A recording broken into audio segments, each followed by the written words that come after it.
big things. I see. Yeah. We've been standing on corners. That's all we did. Yeah. Yes, sir. Raised by survival, taught to never bend. All right. Names in the concrete, stories now. All right. Hello. I'm Carl Taste Ransom, the host of the Thecnote, where we keep it 100 or 100, as we say here in Baltimore, and the real recognize real. And we also see you fake asses out there too. I'm here right now with my very special guest, my brother, the extremely multi-talented Asim Amin. Let me tell you about Mr. Asim Amin. Asim is an American-born SAG-AFTRA actor, raised right here in Baltimore. He's also the founder and the creative director of the Actors Academy DMV. Since an early age, he has had a burning passion and desire for the performing arts. His talents have been showcased on the stage, in television, commercials, and in film productions internationally. Said internationally, we need to talk about that. Don't let me forget. He's also the co-partner in Iron Crown Productions, where he works as a writer, director, producer on such productions as Black Therapy, Dad Gang, 2127, 2127. So that's something about brother. Yeah, you good. What's the exact name of it? Voices of 212, Church, and Second Chance. He's been in he's acted in over 20 films, including Love Hurts, Life of an Alpha Male, and Gaslight. His life passion, I know it's not the exact word you use, yes, but his life passion is to bring success in the film industry and so forth to the DC, Maryland, Virginia, DMV area. Which we need to talk about that too. That whole this thing about whether or not Baltimore is a part of the DMV. Yeah, we got a lot to talk about. Yeah, so let's start with that. As a matter of fact, how do you feel about that? I think I know, but I don't want to. Yeah, that's a great question to start with, man. First of all, thank you for having me here, Cortez. You know you're my brother, man. Been rocking with you for a minute. Yeah. I appreciate you, bro, as always, man. Thank you. So yeah, I'm a big proponent of the DMV as a whole in the performance arts space here that we have, because I don't think without DC, Baltimore will go to that next level, and I don't think DC will go to that next level without Baltimore, because it's such a small space. So I think we kind of got to work together in order to really bring it about. Now, do I think that Baltimore is a part of the DMV? Hell no. Okay. Hell no. I'm Baltimore. I'm from Baltimore, baby. From Baltimore. You know what I mean? But when we say chew and do, you already know what's up. Down with all of that stuff the young kids say. But I do feel like in order for us to move forward in the performance arts space, we will have to combine and work together. And I'm working with a couple dope people out of DC. I got a lot of love for PG and people down there as well. Yeah. So yeah, you know it's all love, but it's just something we got to keep up, you know? Oh yeah. And it's also about the fact that we have a lot of talented people here. I know I've heard you talk about that before, which I agree. People think they always got to run off to California or run off to New York or run off to Atlanta, but we have just as much talent right here in this town, right? And we can create our own, for lack of a better term, Hollywood, Black Hollywood here, or even have our own version of Broadway here if we want to. No doubt. You know, which is something that's been on my mind. Creating our own awards shows, prestigious awards shows that we respect and so forth.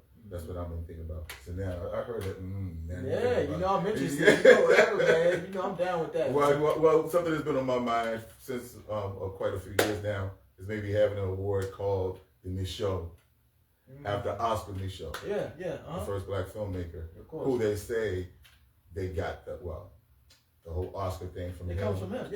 So I think it would be a great idea to have an award, the Michaud Award, specifically for Black actors and people behind that. That is actually a phenomenal idea, and I like the name that you chose too, because of all that he did for the film culture here. So I like that. Okay. Oh yeah, definitely. So I want to go back a little bit. Your bio said that you've been into acting and so forth since an early age. Yeah. So exactly, Yeah, so I grew up in the Muslim community in Baltimore. Mm-hmm. So I went to Masjid al-Safat, the school, Islamic community school. Born and raised Muslim. I went through that school, graduated from that school, high school and everything before I went to college. But growing up, we didn't really have any example of an actor in that particular realm. Yeah, in the Muslim culture, just because it's looked at as a little taboo. Mm-hmm. But what was funny about it is my mother actually was the vice principal of the school I went to, and she was a huge proponent of the arts. Like, she used to allow us to write plays, act out plays, but they had to be Islamic plays. So since an early age, I've been writing and creating. It was on a different spectrum, of course, because it was religious based. But I've been doing it since I was probably about 8 years old, writing and acting and being totally engaged in it. Yeah, so, I started writing plays and stuff when I was 9.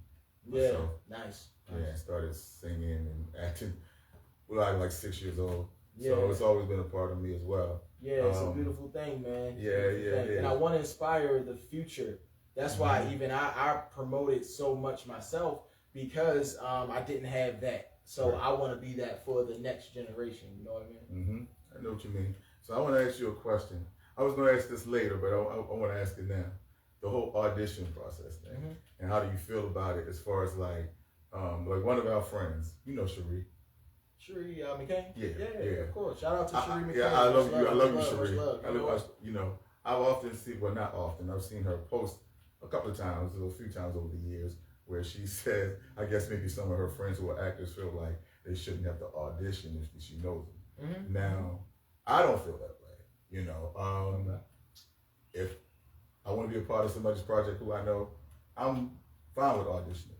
If it's a role that I'm really interested in, I'll audition. Me, myself, I don't make everybody audition. Not all the time. It depends on the situation. Because for me, it's about the talent, but it's also about the work ethic as well. Because sometimes you may have a really talented actor who may have a fucked up attitude and shows up on set when they feel like it. You may have somebody who may not have as much experience, but they have a great attitude and they're willing to listen and willing to learn. And for me, I'd rather work with somebody who may not have as much experience, but they're willing to listen. You can still get them to where you need to get them to. So for me, for instance, I wanted to do this episode right here in this spot for a reason. Because this is from a film called The Eternal Extra. Eternal Extra, one of my favorites. Yes. Yeah, which you have referred to as a classic, which was on one of your brainchilds. Yes. Stream DMV, yes, which I wish you would bring back. Yeah, everybody keeps saying. But there was a scene from the movie that was shot right in this spot. Yes. The audition scene. So for a little nostalgia or whatever, I wanted to do it right here in this spot, right where we shot that scene, man. Nice, I can't believe it's almost 7 years. It's not exactly 7 years yet. Crazy. That's still crazy. Yeah, it'll be 7 years in July. Okay. Actually, this coming July will be 7 years. Oh, man, I love that film, because we shot it on July 6th and 7th in 2 days. Right. On July of 2019. Yeah. So, you know what that movie reminds me of so much, and why it's so dear to my heart, man, is Hollywood Shuffle.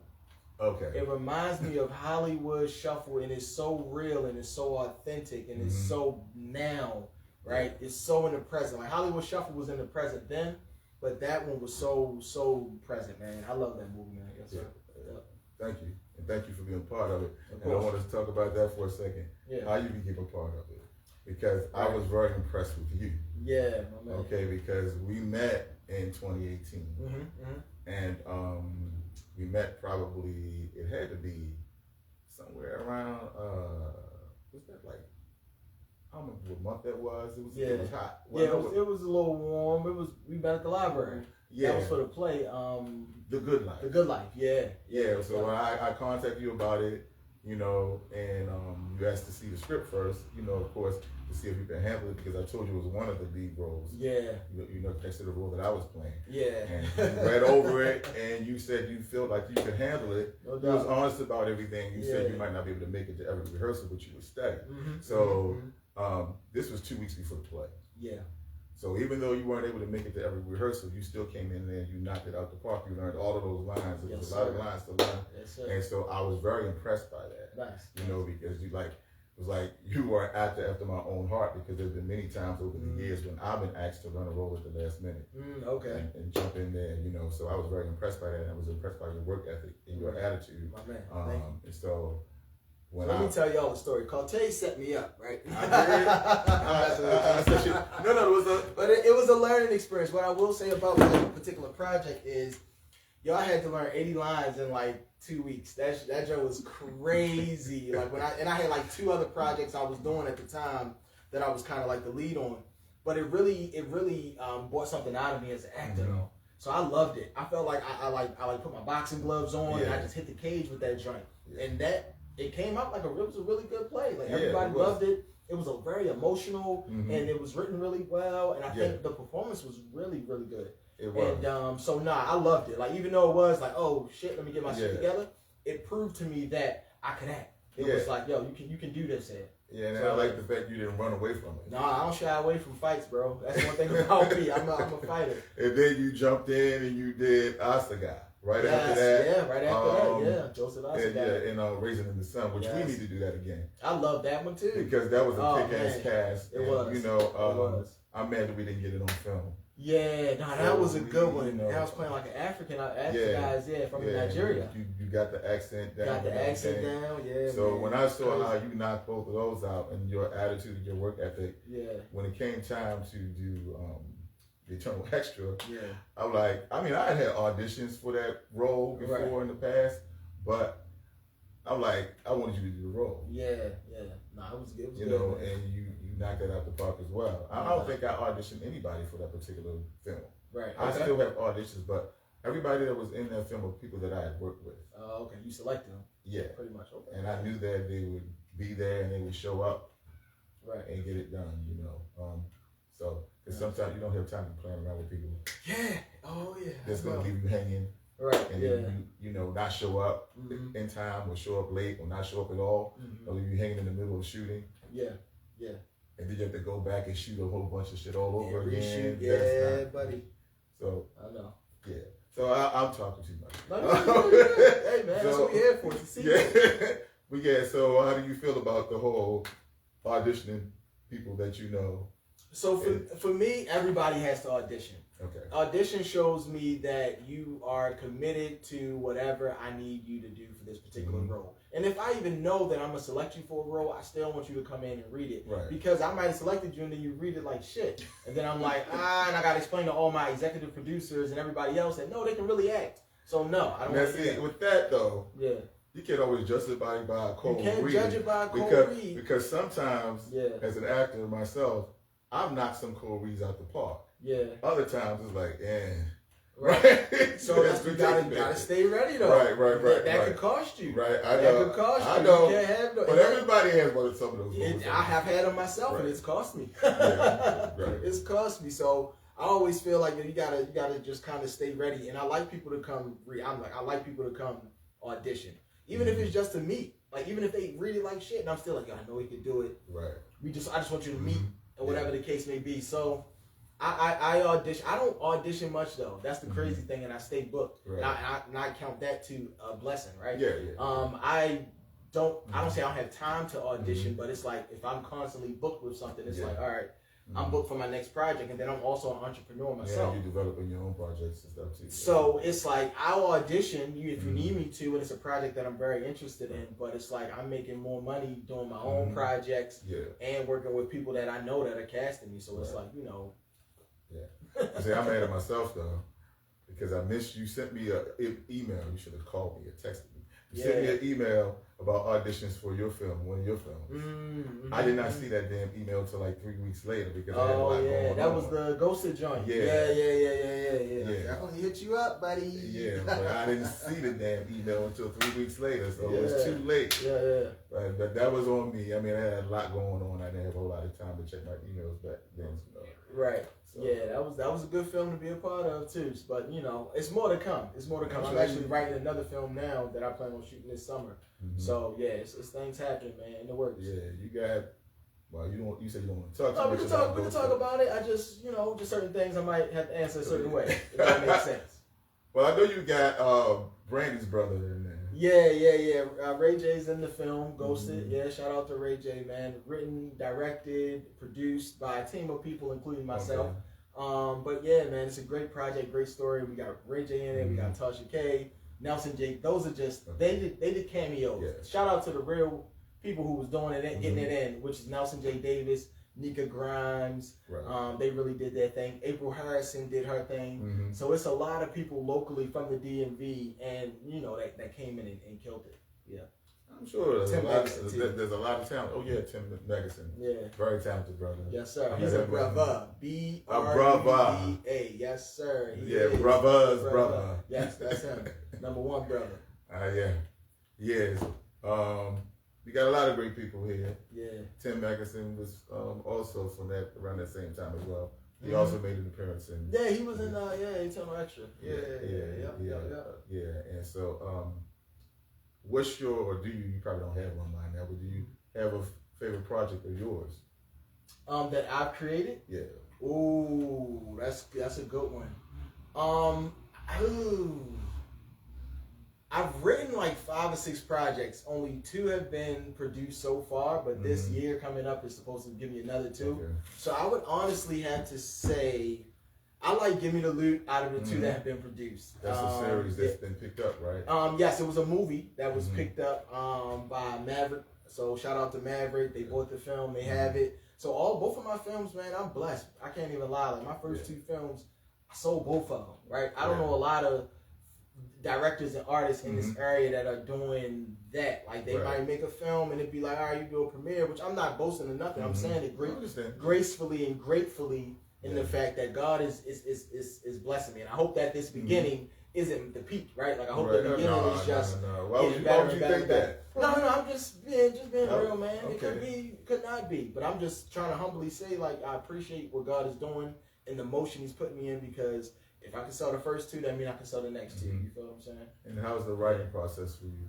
Some films seem like they write themselves, and others are more of a. You're a writer. I know. That's what I want to say. Exactly what you just said. Some films will write themselves. You'll sit down and the whole thing just kind of come out as nothing. Some films will take years to write because it's different nuances that you need to be correct. Right. So like most of my I wrote Ghosted. I probably wrote Ghosted in 2 months. Right. Give Me the Loot took me 3 years. Okay. Right, to really write it and have it ready. And Ghosted even had some stuff that I needed to fix to make it better. But like I'm writing another film now, and it's taking me 7 months to write it. Like I'm still like trying to figure out certain twists and turns and things. So like you said, some of them write themselves, some of them take a little bit more. But I love the writing process, and I don't rush it. That's one thing about me. I don't rush it. No. Yeah, you present bullshit when you rush it. So I don't rush the writing process. If I'm spent and I'm like, I want to put this down for 2 weeks, I'll put it down for 2 weeks and I'll come back and I'll get to it again. Or if I'm like, I got to stay up all night to get these scenes out my head, I'm going to do that. Okay. Yeah. So what genre do you like writing for? Or is that a genre that you want to try? I'm a thriller guy, man. Okay. I love thrillers. I love things that make you think. So I like, anything that really makes you think. Gaslight? So you're referring to that? Yeah, something like Gaslight, Get Out. Okay. Gaslight is a film that I was in. It's available on Tubi now, Amazon as well. Shout out to Naeem Freeman, Eye Crown Productions. Yeah. He's the one that created it. I was the lead in that, or the supporting the lead in that. Kelsey Delamar was the official lead. Great project. Very, very thoughtful. Very, very much so up my alley of like genres that I like. Great. Yeah, it was really good. Yeah. So, what's happening with Black Therapy? Oh Lord, I don't know. Don't give me the line, man. Listen, I can't speak for nobody else's productions, man. Okay. I started working with Iron Crown officially 2024-ish. Okay. So, anything that happens with that is up to Naeem, man. To be honest, he's going to do what he got to do with it. I think he's done well with whatever he's done with it so far. I know he's pushing Amnesia right now, which is a really dope film that a lot of people were a part of in the DMV. So, yeah. Yeah, I saw like little flashes of it going across social media, but I haven't seen anything about it in a while. Yeah, hey, Naeem he takes his time. All right, ain't nothing wrong with that. He gonna make it right. You can't just throw it out there. Yes, sir. Yes, sir. Yeah. Yep. So you said sci-fi or whatever. Thriller is more my thing. Yeah. I'm not really sci-fi too much, but like thriller, horror. But the black version of it. Why is that? Okay, what's the black version? So we don't dive into that too much as black people. We always want to keep it kind of surface. Mm-hmm. And I want to get into sometimes it could be a little supernatural, sometimes it could be a little thriller, slasher. Right. But I want it to feel like it's a good story from the black experience, like Ghosted. When I started writing that, it was, how the hell would a black person react around a ghost? Like, white people be around ghosts and they act right. How they act, right? How would a black person act? Well, it's the same thing, like, black people, when they say, like, they have a haunted house, right? Yeah. And white folks will go in there and try to investigate. Right. What's going on in here? No. And black people like, no, we're going the other way. I'm gone. Right. So that's where I come in with the whole thriller horror thing, is because I want to approach it from our perspective of how we would see these things. And it's funny. Sometimes it's funny because, black people, we naturally funny sometimes. Okay. So that's kind of my thing. I want to dive into a genre of like thriller horror, kind of like Jordan Peele. Right. So where it's something that black people we're not seeing in as much. Right. Just something different, man. Something different. Yeah, I get it. I like that. So you're not gonna have any black people running and falling and dying. No, the first person to die in the film will be. I gotta watch. Let me stop. Okay. I can't say it on your channel. Why can't you? Nah, you might get me indicted, bro. I'm not messing with you. How would I already on you. They on me. They on because I'm Malcolm Jr. Yeah, right. Right. Okay. Hey. Why they on me? I gotta mess with you, bro. I know some people believe that. Right. Hey, but man, I've been getting investigated since I was 3 years old. I'm Muslim, so they've been looking into my family forever. So everything they need to know is right here. I mean, well, I got an email recently. And I'm going to trust just anything. Yeah. I got this email recently, which I posted about. I don't know if you saw it or not. It got it on Film Freeway. Mm-hmm. Somebody contacted me saying they wanted to help me.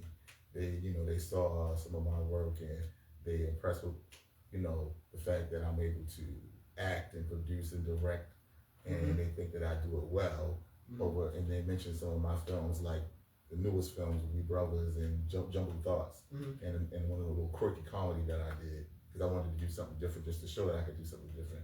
It's a little short comedy that I did called In the Eyes Of. And so they basically hit me up talking about they want to help me with funding and all this other kind of stuff. And I'm like, where are these people coming from? Right. So of course, so I looked up the name of the company, and all I saw was a bunch of white folks, right? Right. I'm like, why do you want to help me? Especially, I'm doing outspoken shit. So why do you want to help me? And then I emailed them to ask, well, what's going on, right? Why would you want to help me specifically? And they came back, and at that time, at first I didn't see a picture, but when they emailed me back, I saw a picture of a black man. I'm like, are they trying to gaslight me? Because I'm like, is it really a black man emailing me or not? So when I addressed that, he hasn't gotten back to me. Oh, okay. Because I said I tried to look up your company, the only company, unless there's a company with the same name. Right. I said I saw a bunch of white folks, but your picture is a black man. So are you working for them, or are you a totally different company? Right. He hasn't said anything back yet. Oh. So I don't know. I'm skeptical too. Because I'm like, why would you want to help me, especially when my films are outspoken? Right. And don't follow the stereotypes. Right. So I got very suspicious about that, but you are an extraordinary entrepreneur. No doubt. Yes, sir. You got a lot of brainchilds out there. You had Stream DMV. Yes, sir. Which a lot of people say, including me, you need to bring it back. Right. Bring it back. You have the Actors Academy. Yes, sir. You also have what else is there? Those are my two. I'm not selling snowballs, and I don't have vending machines. I don't do nothing else. Well, so it reminds me of your nephew who also made it. Yeah, my nephew got the snowballs. He got the snacks. Yeah. And now ladies and all that. Right. Yeah. So all of my stuff is pretty relative to the film industry. So Stream DMV was a streaming company where I would bring in films from the DMV area and play them. You can get on there for free, or you could come on and register and have like a monthly subscription to support. I did that from 2022 to 2024. I stopped it just because, man, it was a lot of people were going out elsewhere to get their film seen, and it just wasn't doing anything different in the industry. So, you know, I gracefully bowed out, if I'm being completely honest, and I revamped how Stream DMV would be a company. So now Stream DMV actually creates films. We produce films. So Give Me the Loot and Ghosted are one of the first two from Stream DMV. Ghosted is more from Uplift Works, but it's a part of it. Stream DMV is a part of it. And so that's what I'm doing now. That's what I'm focusing on with Stream DMV. Okay, so you have that, but you also have the Actors Academy. Yes, where sir. I want you to talk about that. Yes, sir. And you have the Actors Versus. Yes. So the Actors Academy started in 2018. We bring directors in to teach about different aspects of the craft. Carl Taze has been to plenty classes. Yeah. Always a vibe. We're actually in session as of right now. We have 4 sessions every month, Saturdays 2 to 4 p.m. We're on our last Saturday this Saturday, so come on out, please. We have been sold out every class, so this is our last one, and this one will be about script analysis and scene study. So we are going to be like actually reading scenes and acting them out. Yes, of course, with the one and only Dr. Tammy Rogers. So that's going to be this Saturday. Go to Eventbrite. Look up the Actors Academy, Crafting the Character, Take 12, and you'll be able to register for a class. This is our last class. I'm telling you, you're going to want to be there. It's going to be a vibe. But I love what I do with the Actors Academy, man. It's just about, you know, the main thing that I really want my legacy to be is about community, education, and opportunity. When anybody talks about Asim, they're going to be like, yo, he was for the community. He was always trying to provide education and have people advance within their career. And he was always providing people with opportunity. I've had over 300 actors, come through the Actors Academy in the past 8 years, and 7 years. And I would say maybe about 25 to 30% of those actors have gotten jobs directly from the Actors Academy. So, you know, I love that. That's what I want to be remembered by. Well, that's a good thing to be remembered by. Yes, sir. I would be there this weekend if I could, but I'll be on stage, so I can't make it. Okay, hey, that's right. That's what you would rather be doing. That's why we're doing the academy, to get you to work. So you're already working. So what you need to come in? You know, well, I always try to support whenever I can. Of course. Definitely. So you have something big coming up. Yes, sir. With the Actors Versus, would you want to share that with the people? So I can't really share that yet, but I do the Actors Versus. The Actors Versus is when we bring teams together. They compete against each other. The winning team gets a $500 cash prize. There's normally 4 teams that compete, and we have some really, really, really big, exciting news coming up for May 2026. I cannot tell you what it is because I have not signed the contract yet. So I do not do that because anything can happen. We could, but it's some big news. I swear it's coming, and when it does, it's going to hit like a firestorm. And yeah, we lit. We up this year, y'all. I'm telling y'all that right now. Okay. So you do both theater and film. You're doing more films lately, though. Yeah. So how do you feel? Because people always ask that question. Yeah. People always ask you a question when you do both. Which one do you prefer? Which one do you like the most? Film versus stage acting. Oh, it's a great question, man. I actually enjoy, as far as acting, stage acting more, because it really brings it out of you. Your emotions, everything is so high. It's immediate reaction. You feed off the audience. You feed off the audience. It's so like it's so in depth. I love theater acting. As far as bread and money, film all day. All day. Yeah, stage acting don't compare at all. You're doing that for the love of the game, and you're doing that for to maintain.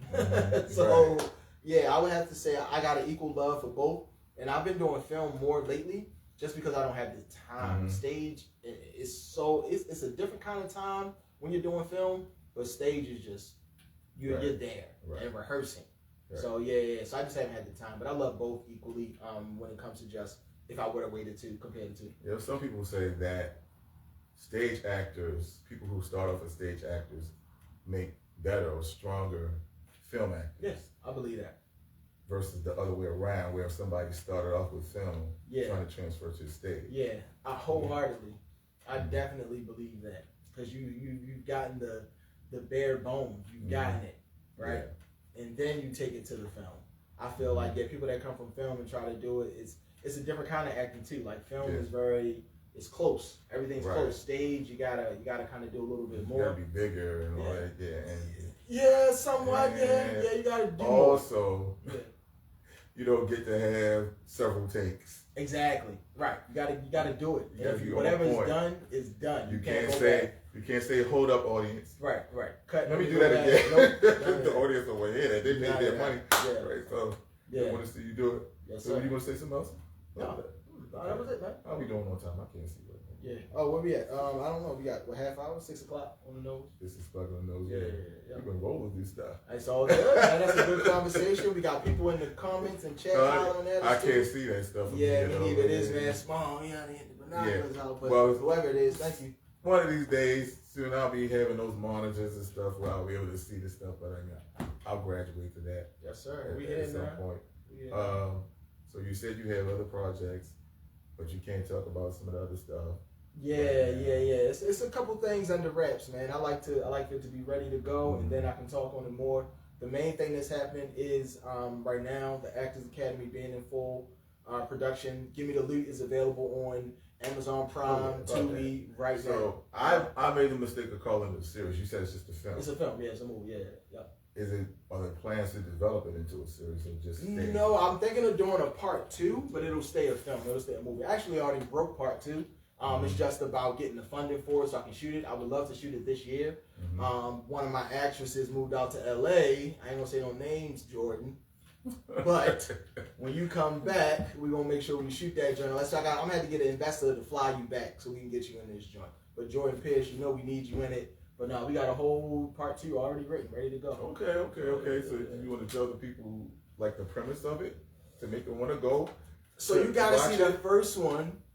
So the first one is it's about a band of dancers who basically dance at night, but in the interim they are casing the joint. So as they're dancing, they're casing all the men that are at the club so that they can rob them later. And the story unfolds, and we see why each one of these women got into that lifestyle. So it's kind of like a the underworld, the underbelly of society. But everybody that gets into the underbelly has a story. So we find out the story of these ladies, and the movie is called Give Me the Loot.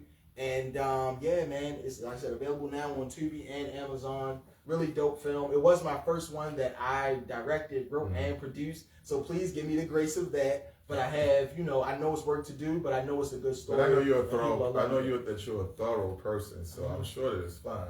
Yeah, no, it's a good movie. I really enjoyed it, and the part 2 is going to be even crazier. Like once we actually film it, and then all my actors were great.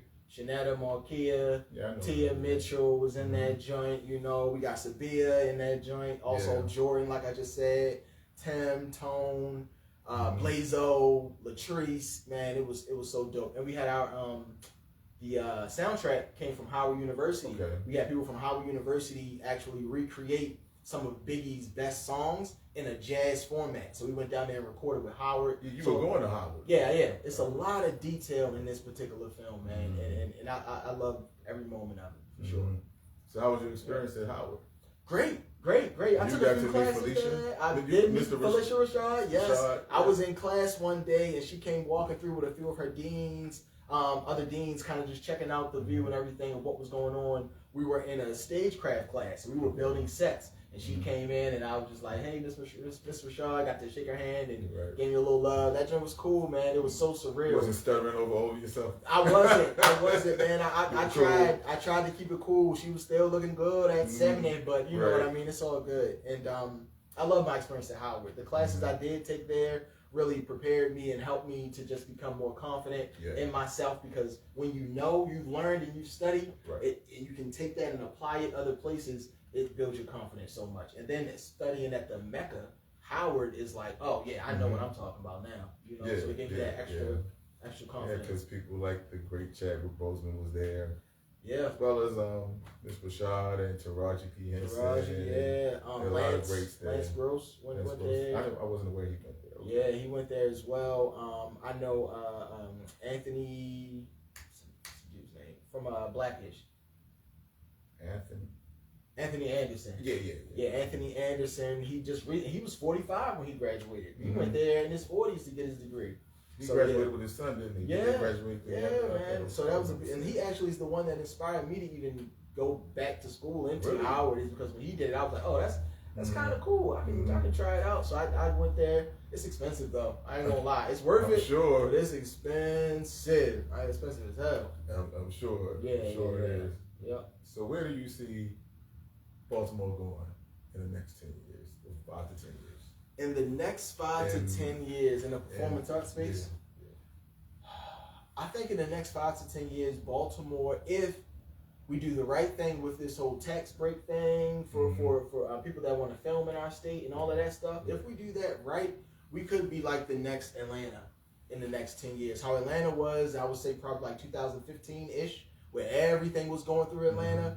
I could see us doing that. And then the artists that we have here, if we could start to reach out and whatever we get from elsewhere, continue to bring it back to Baltimore, that's what's going to make us stronger as well, and be willing to build what we have here. I'm here.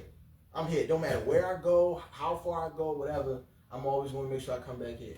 So what made you have such a dedication to Baltimore, the hometown? From here, everybody don't have that. I'm born and raised from here. I believe in the people here. I believe in the talent, and I have a true will and desire to see people improve and be better. And if I can be a light for that, a guiding light, whatever you want to call it, and that's what I'll be, right? I'm gonna just live in that because that's my passion and that's my purpose, and I can't live in anybody else's. I got you. So, I mean, it is what you make it, you know. So,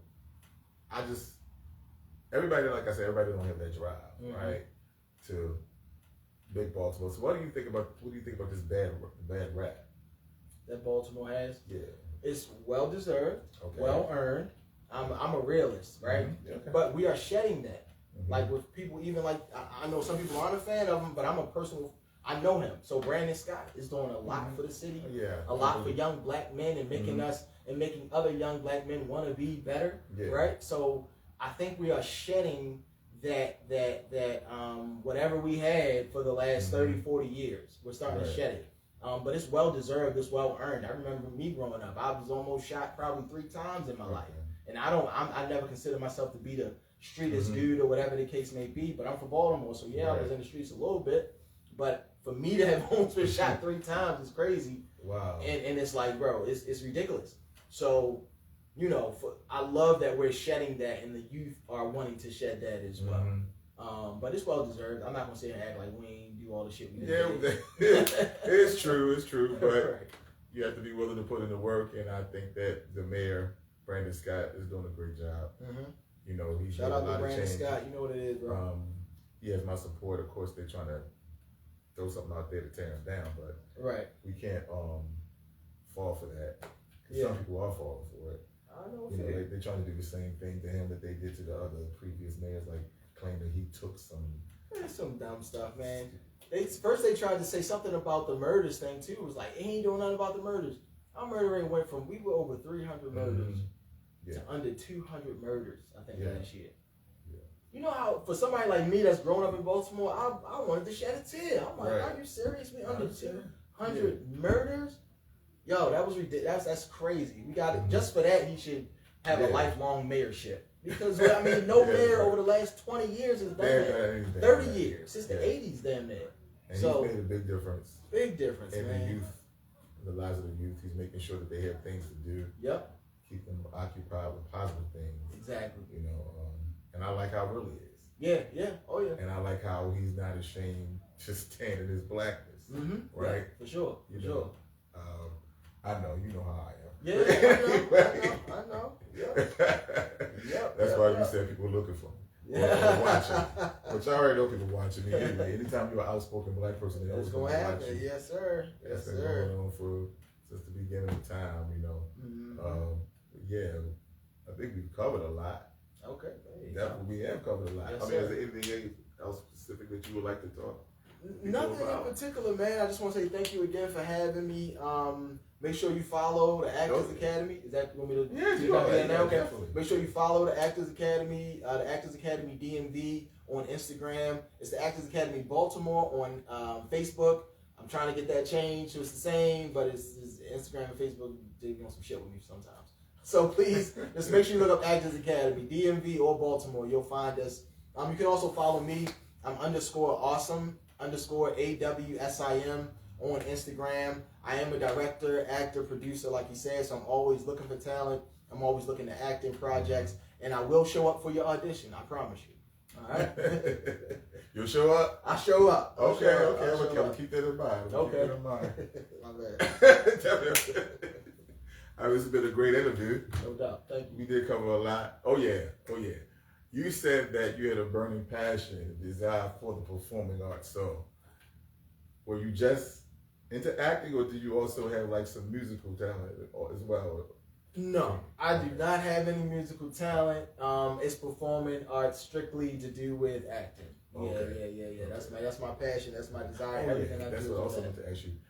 Your bio said that you have done films internationally. So where exactly? Yeah. So my films have been seen internationally. That's what it says, I think, on there. Okay. So it's like I've been on BET, TV One, HBO. You can find me on different things across, and that's internationally. And I actually traveled to Ghana and shot a film. I did some work over there with the Actors Academy, where I went to a school for the deaf, and we taught them some things about the camera, and then we also recorded a film over there with them. Got to watch it. So technically, I could use that as international because we shot a film in Nigeria with Nigerian students that I directed and filmed. So I think I remember when you went over there. Yeah. You international. That could work. You're international. Yeah. As well as the film where it's here.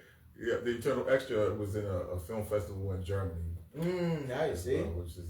There we go. I've been seen internationally. There you go. Yeah. You catch me HBO, Germany, or Nigeria. It would have been funny to see a German accent. Oh, that's true. Coming from us. I'd like to watch that just to laugh. Just to laugh, right. If they translated it or something, they might. Yeah. That would be interesting to see. That would be funny. Us two black men on there talking in German about how we not accepted as black men. Right. That would be funny as hell. It would be. That's another movie. That's another movie. Yeah, that's another movie right there. I like that title. Okay. I like that title. Thank you, bro. I love you and I appreciate you. Appreciate you, man. Appreciate you too. Oh, yeah. Peace, y'all. Well, before you go, my next guest coming up, I think you might know this person. You might know a little bit. Okay. My next guest on Wednesday, May the 6th at 5:30 p.m. will be this beautiful sister who's multi-talented. She's an actress, she's a singer, she's a writer, a rapper. Her name is Ru Amin. Ru Amin will be my next guest. All right. You got the real Amin coming next time. Okay, the real one? Yeah, she the real one. I'm the little bro. Even though I'm really the big bro. Right. Well, why you say she's a real one? She the real Amin, man. What? Okay. I might have to come and just pull up and watch that one. Okay. So you could come here and talk to her. Okay. All right. Bet. I like that both of you on here at the same time. Yeah, that's what's up. Okay. All right, y'all. See you all on May the 6th. All right, peace. Wait a minute, don't because make sure it's saved. Gotta make sure it's saved. Don't want to, because Instagram got this crazy thing.